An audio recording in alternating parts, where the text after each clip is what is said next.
Il est tout juste 13h sur Aloula et c'est le journal à la une de l'actualité. Attention, si vous prenez le volant, des radars nouvelle génération vous auront à l'œil. Installés partout à travers le royaume, ces machines ultra sophistiquées flashent et détectent plusieurs dépassements.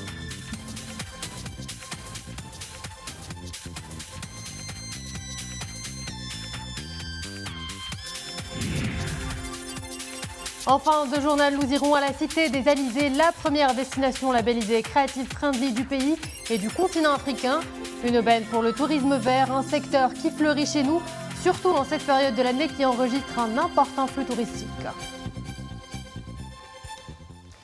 Bonjour à tous. Réforme du système de santé. Hier, le chef du gouvernement, Aziz Akhnouch, a présidé une réunion consacrée au suivi de la mise en œuvre de ce grand chantier, en consécration de la haute volonté royale à la mise en œuvre d'une réforme profonde du système national de la santé. Le chef du gouvernement a salué lors de cette réunion les avancées positives réalisées par les différents programmes, appelant les départements concernés à accélérer la mise en œuvre de tous les axes de la réforme, basée sur 4 piliers principaux que sont le renforcement de la gouvernance hospitalière, la valorisation des ressources humaines, la mise à niveau de l'offre de santé et la digitalisation du système national de santé.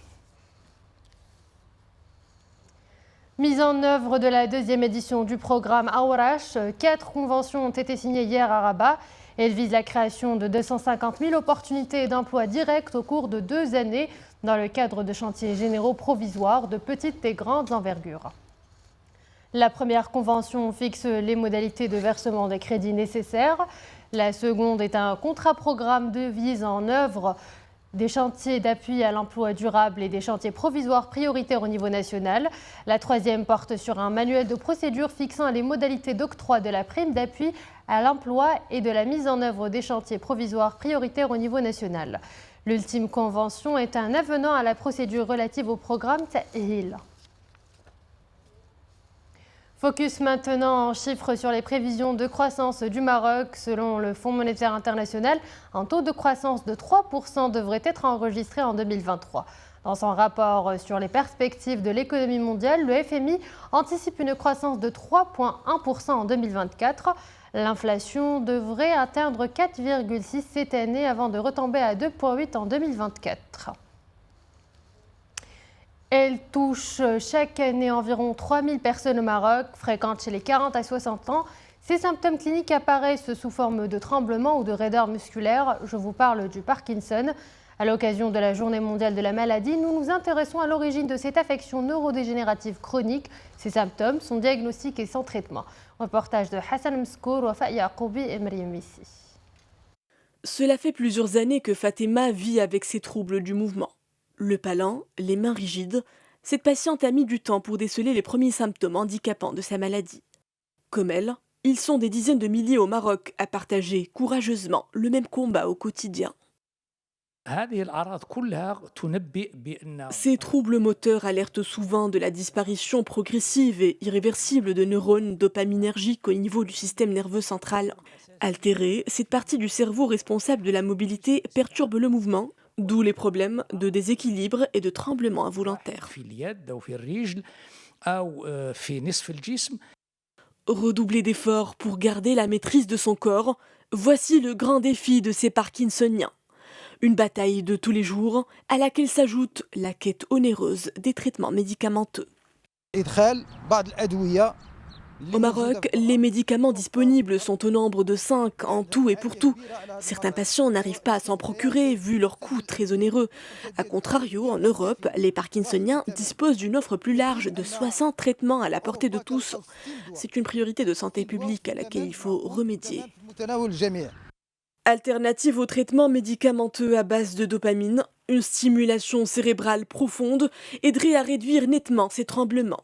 Une chirurgie de pointe qui ravive les espoirs en une nouvelle approche thérapeutique efficace. Le suivi de l'approvisionnement du marché national, une opération qui se poursuit à un rythme effréné, d'autant plus que les prix de certains produits et denrées alimentaires ont commencé à fléchir. Pour lutter contre toute forme de spéculation, les brigades de contrôle multiplient les tournées dans les souks, points de vente et unités de production. L'exemple nous vient de cette fois-ci d'El Jadida avec Mohamed Chekir, Hassan Zaki et Zakaria Moukhin Billah. Première étape pour la brigade de contrôle, cette grande surface très fréquentée d'El Jadida. Ses membres s'assurent d'abord de l'abondance des produits les plus consommés durant le ramadan. Céréales et leurs dérivés, poissons et viande. La qualité n'est pas en reste. Les agents de l'ANSA veillent au grain. À l'occasion du mois de Ramadan, nous avons œuvré à assurer un bon approvisionnement en tout produit demandé durant ce mois. Lait, produits d'épicerie, viande, fromage. Il y a une abondance de produits avec une grande qualité. Les autorités locales nous rendent visite de temps en temps pour ces opérations de contrôle. Tout se passe bien. Produit phare durant le mois de jeûne, le lait et ses dérivés. Dans cette unité industrielle de lait, la brigade de contrôle passe en revue le processus de production de cet aliment essentiel. Certains produits sont très demandés durant le mois de jeûne. Dans ce cadre, nous avons visité une unité de production laitière, le lait étant un produit des plus consommés. En passant en revue les chaînes de production, nous nous sommes assurés de la qualité. Nous avons aussi incité à augmenter la production afin d'éviter toute pénurie. Unités de production, souks et différents points de vente, les brigades de contrôle multiplient les visites afin de préserver la qualité et la stabilité des prix et assurer un bon approvisionnement tout au long du mois sacré. Ces derniers temps, beaucoup de produits de consommation pèsent lourd dans le panier de la ménagère. Une liste qui s'allonge. Les œufs sont à leur tour touchés par la hausse des prix. Pour comprendre les raisons derrière cette envolée, regardez ce reportage de Soufiane Brahimi, Saïda Idrissi et Zakaria Moukinbillah. Au marché de gros des œufs de Casablanca, des étals bien garnis et une offre variée en produits ovicoles. S'il y en a pour tous les goûts, la hausse des prix des œufs semble être la principale nouveauté. Et les clients n'ont qu'à faire avec. Ces dernières semaines, les œufs sont vendus au détail entre 1,50 dirham et 1,60 dirham.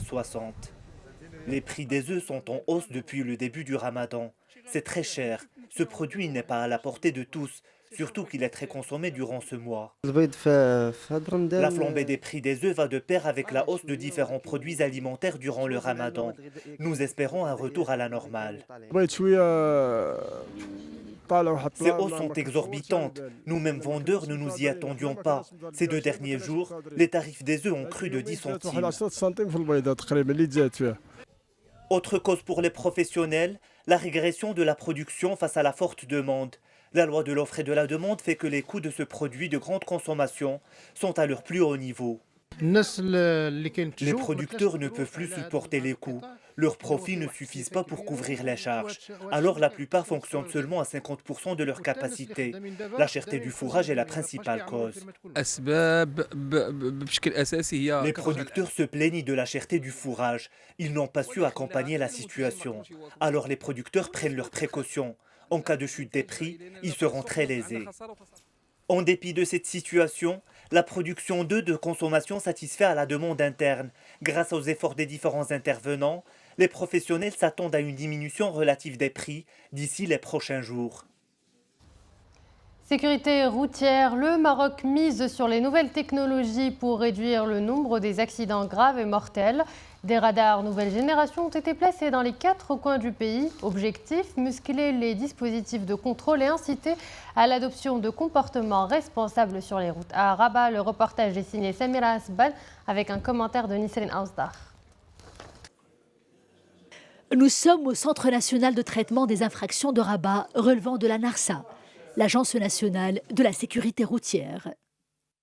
Ici, des observateurs assermentés déchiffrent les plaques d'immatriculation et rédigent les procès-verbaux des contrevenants. Le point fort de ces smart radars, la précision.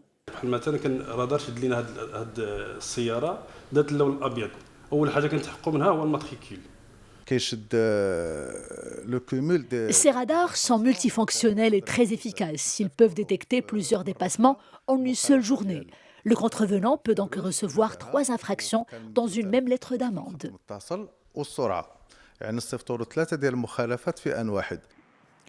Plus de 500 radars sont désormais déployés un peu partout sur le territoire national. Des équipements très sophistiqués au service de la sécurité routière, surtout sur les axes réputés les plus accidentogènes du pays. 204 radars sont installés en ville, 276 hors milieu urbain et 72 sur les autoroutes. Dans le cadre de sa nouvelle stratégie, la NARSA a également lancé une plateforme électronique baptisée Tasrih As-Sa'iq. Elle est destinée aux personnes morales dotées de la personnalité juridique comme les agences de location de voitures, les sociétés ou encore les administrations nationales. En plus du traditionnel contrôle de l'excès de vitesse, ces radars nouvelle génération permettent aussi de constater les infractions liées au non-respect du feu rouge, le franchissement de la ligne continue ou encore la circulation sur les voies interdites. Des envies de détente ou de court séjour et de bien-être, vous aurez sans doute songé à Essaouira. La cité des Alizés regorge d'atouts et de bonnes adresses pour assouvir toutes vos envies. La ville doit surtout sa notoriété à deux segments, la culture et les sports de glisse qui attirent des touristes de partout à travers le monde. En cette période de l'année, le flux des touristes est important. C'est un reportage de Abdelghani Tahraoui et Maria Ouad.